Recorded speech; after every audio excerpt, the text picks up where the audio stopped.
तो आज मैं लेके आई हूँ ईशा और रिमझिम के कुछ लहंगे और कुछ साड़ियाँ। आप सबको बताना है कमेंट में कि रिमझिम और ईशा में से सबसे बेस्ट लहंगा किसका है और सबसे बेस्ट साड़ी किसकी है। अगर आपको कोई भी साड़ी या फिर लहंगा का लिंक चाहिए तो आप मुझे डायरेक्ट कमेंट कर सकते हैं। मैं कोशिश करूँगी कि मैं आपको साड़ी या लहंगे के लिंक दे सकूँ। नेक्स्ट वीडियो में मैं कोशिश करूँगी कि रिमझिम और ईशा की और अच्छे साड़ी कलेक्शन हो। तो आज के लिए इतना ही, मिलते हैं एक और नई वीडियो के साथ। अगर आपको रिमझिम और ईशा की साड़ी और लहंगा पसंद आया हो तो वीडियो को एक लाइक ज़रूर करें।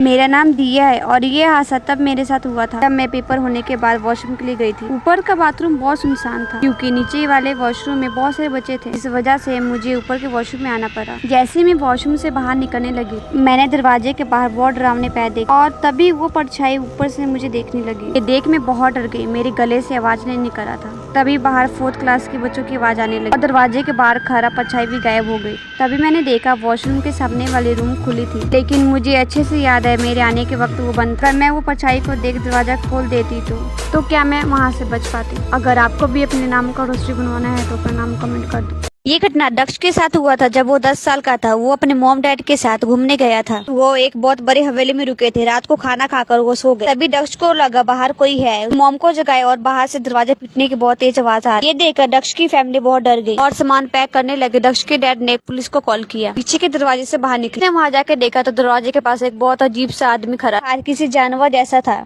बहुत लोगों के मरे हुए शरीर थे। पुलिस ने उन्हें अरेस्ट कर लिया। उनको आज तक पता नहीं चला वो आदमी कौन था और मारने क्यों आया था। नाम का रजिस्टर बनवाने के परिणाम कमेंट कर दो। ये कहानी सोनम की है। उसके डैड के मरे हुए 10 साल हो गए। अभी एक दिन अचानक उसने अपने डैड को देखा। दिल्ली से भागकर अपने मॉम को बताया मॉम डैड आ गए। लेकिन उसकी मॉम ने इस बात पे ध्यान नहीं दिया। उसे प्यार से समझाया, अपने पास सुला लिया। और अगले दिन स्कूल में सोनम ने फिर से अपने डैड को के बाद से उसके डैड हमेशा उसके साथ रहने लगे। एक दिन उसके डैड सोनम के सपने में आए। बोला मुझे तुम्हारी मॉम ने मारा, तुम्हारी मॉम ने मेरे साथ चीट किया। इसके बाद से मैंने डैड को कभी नहीं देखा। जैसे ही मैं 10वीं क्लास में गई, लेकिन उसने तभी अचानक अपने डैड को दरवाजे पे देखा। उसके डैड पहले से बहुत ज्यादा डरावने लग रहे। तभी सोनम के पास वह जाकर बैठ गए। सोनम ये जानती थी कि वह उसके डैड नहीं है, लेकिन सोनम को पता चल गया था कि उसके डैड के साथ कुछ तो हुआ था जो उसे आज तक नहीं पता चला। एक दिन आकर सोनम को उन्होंने बोला तो मरने के बारे तुम्हारी मॉम की है। ये हादसा बचपन मेरे साथ हुआ था जब मैं दादी के घर जा रही। जब हम टिकट ले रहे थे मैंने एक बूढ़ी औरत को देखा। वो अपने हाथों के इशारे से मुझे बुला रही और वो देखने में बहुत डरावनी थी। मैं उसे देखकर बहुत डर गई और ट्रेन में आकर बैठ गई। जब मैं ट्रेन में बैठी हुई थी तो मैंने उस औरत को फिर से देखा। ये देखकर मैं बहुत डर गई और रोने लगी। हम घर पहुँच गए थे। मैंने न्यूज में उसी औरत को देखा। एक बच्चे को किडनैप करते हुए स्टेशन में पकड़ी गई।